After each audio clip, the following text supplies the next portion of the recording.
as I was saying, we put a hard stop on live tracing, but as a kickoff point for our illustration, a live trace is going to be beneficial to give you, oopsies, one of these. Oh gosh.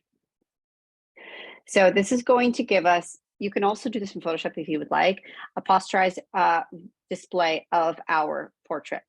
What this is going to do is to help break up our shadows into larger pieces and sections, if we so choose to actually design it in both ways or illustrate in both ways. Whether we want to build our shadows as we see here, so more of the distinct levels of shadows, or perhaps even in within a gradient style. We can go either way. It's incredibly helpful to also help eye drop your skin tones. I do have something to touch upon after that. So it is beneficial to begin. So let's just start over as I was at before.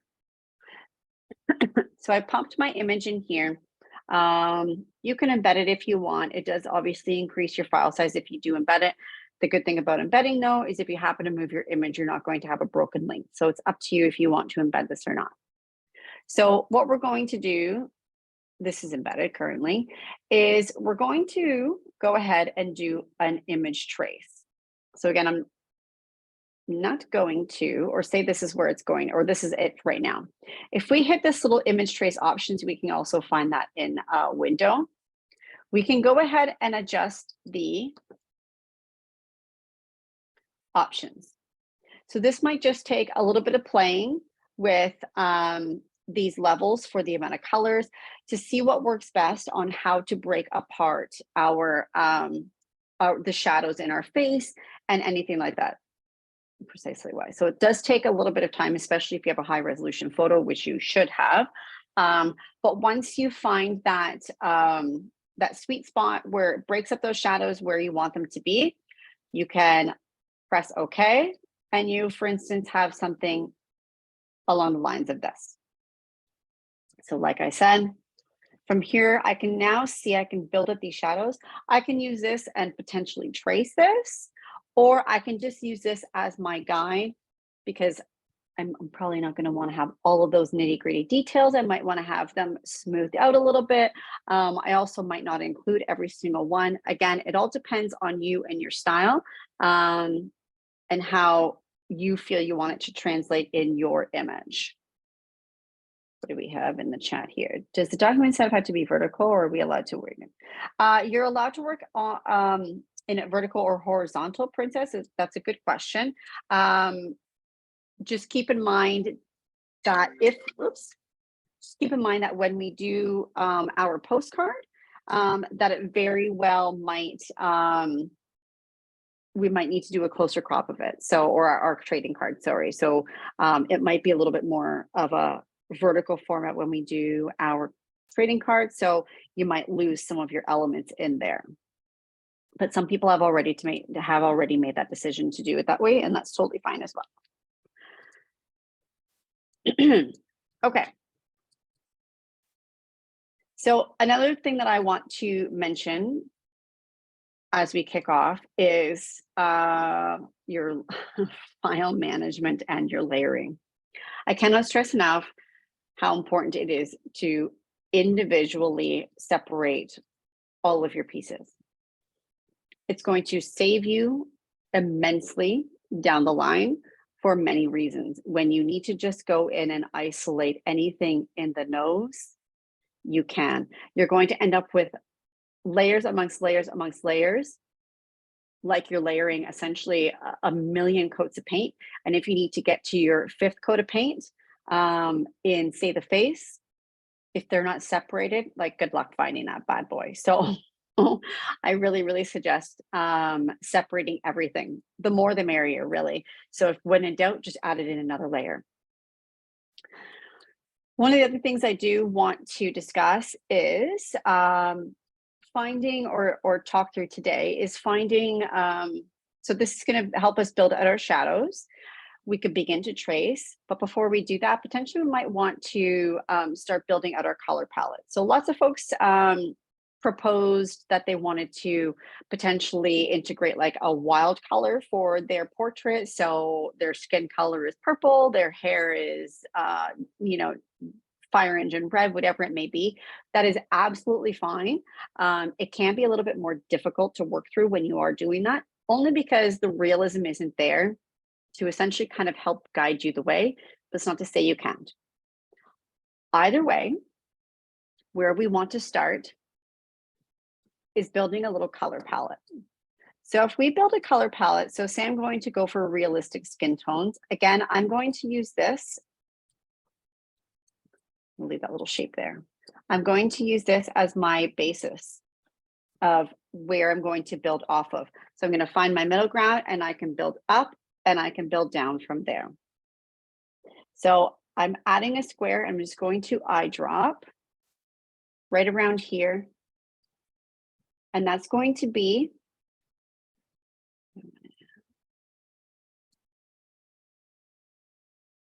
my base color. So I'm going to slide that over into my swatches. What I'm also going to do now is I'm going to, actually I'll do that afterwards. I'm going to duplicate and then I'm going to find, let's say, the next layer down.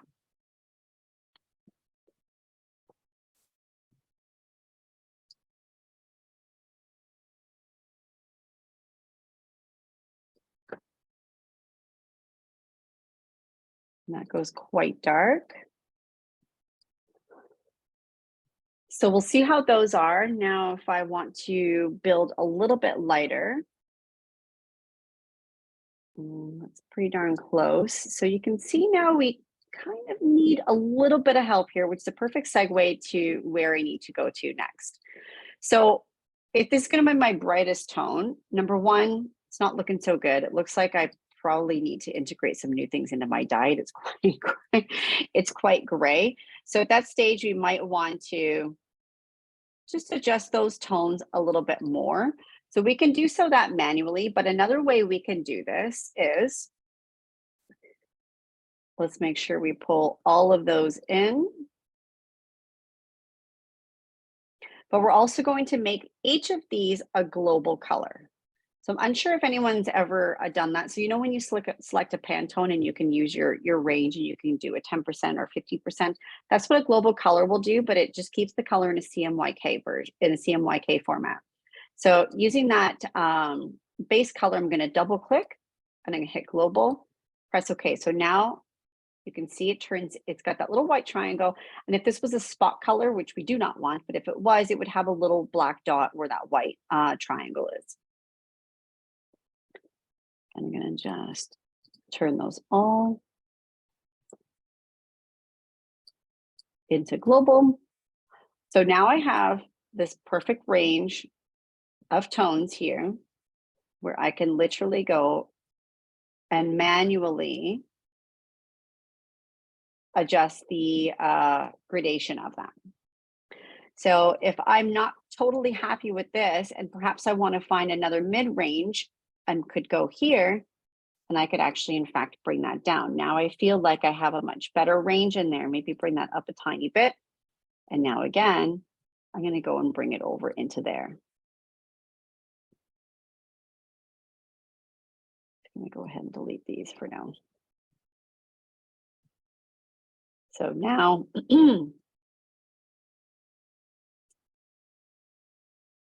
feel like that's a pretty decent, this one might need a little more yellow, a little more pink. Bring her down. Anyway, a little bit more playing with that one. So now we have a beautiful range of tones that we can leave off at the side. So when we start building, we can literally either eyedrop or now they're up and over here into our swatch palette. I personally like to group them because we will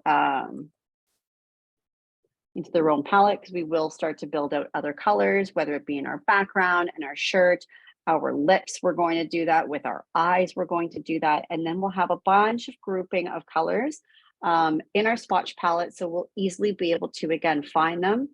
Organization is key, again, in this project. We have easy access to be able to, this color is bothering me so much.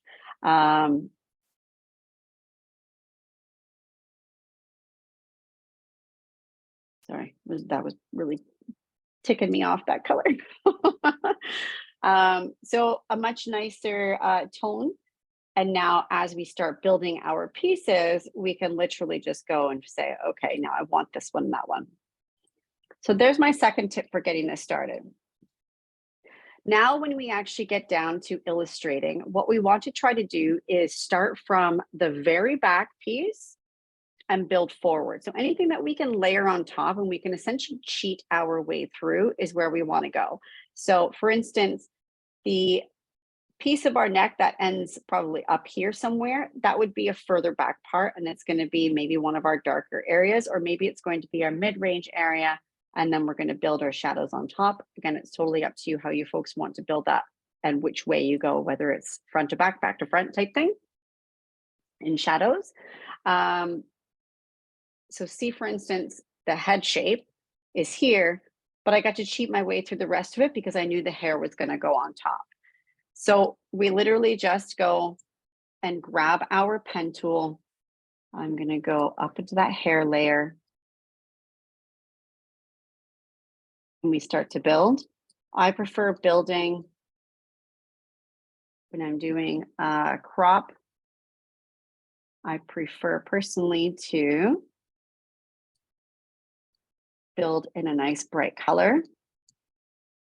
And there might be areas that you might have to kind of, or you might find you want to cheat your way through. So perhaps I don't really like that the hair comes down here. So I'm just going to kind of cut that little piece out.